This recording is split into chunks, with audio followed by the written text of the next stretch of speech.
সুপ্রিয় দর্শক, আসসালামু আলাইকুম। হোয়াইট ওয়াশ এড়ানোর ম্যাচে বাংলাদেশের সম্ভাব্য একাদশ।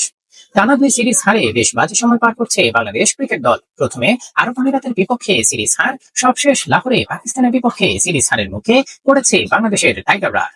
এবারে সিরিজের শেষ ম্যাচে মাঠে নামতে যাচ্ছে দুই দল। আজ রবিবার লাহোরের গাদ্দাফি স্টেডিয়ামে মাঠে নামবে দুই দল। আজকের ম্যাচটিও শুরু হবে রাত 9টায়। এই ম্যাচে বাংলাদেশ দলে আসতে যাচ্ছে বেশ কয়েকটি পরিবর্তন।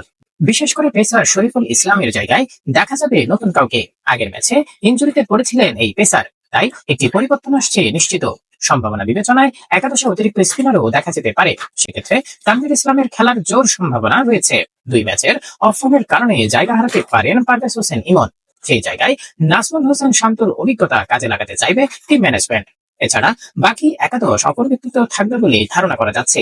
যেমন হতে পারে বাংলাদেশের আজকের একাদশ: নাজমুল হোসেন শান্ত, তামজিদ তামিম, লিটন দাস, তাওহিদ হৃদয়, জাকির আলী অনিক, শামীম পাটোয়ারি, মেহেদী হাসান মিরাজ, রিশাদ হোসেন, তানভীর ইসলাম, তানজিম হাসান সাকিব ও হাসান মাহমুদ।